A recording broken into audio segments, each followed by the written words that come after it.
Hello there, ladies and gentlemen. Today we're going to show you how to create a grid pattern using the linear pattern tool as is shown here. In this case, I have 100 points placed on this in a rectangular grid pattern.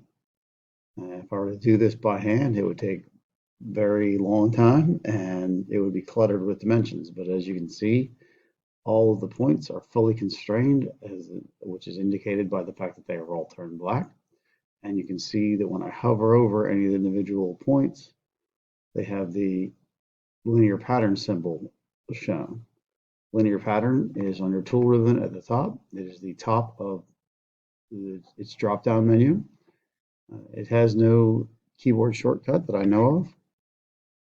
And here's how we're going to make it work. So I'm going to go ahead and delete my existing linear pattern. I'm going to create a point on the origin, and I'm going to hide the origin so you can see the point that I just created. So here is the point. It's black because it is fully constrained to the origin. We're going to go ahead and get the linear pattern tool from the drop down from the menu up top, clicking on linear pattern. And then I'm going to go ahead and click on the point. Now you can see that two arrows appear. Those arrows are there to indicate the distance measurements, so the spacing between the entities in the pattern. So I'm going to go ahead and set those to 1 and 1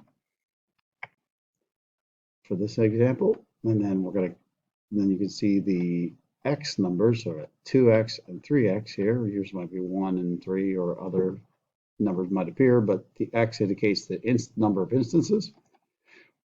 So by double clicking on it, I can type in the value I would like, the number of instances. I want a 10 by 10 grid.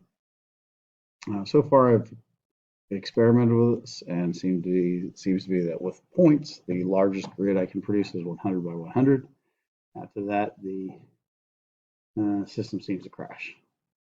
Once I've created the grid, you can see the mouse icon, the cursor is indicating that I need to click the left button in order to finish the sketch. So finish the entity. So I'm going to double click on that, and here we go.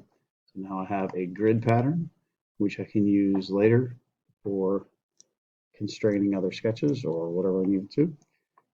The linear pattern can be done with any sketch entity that you create. So if you draw a rectangle, you would like to have a grid of rectangles, or a circle and a grid of circles.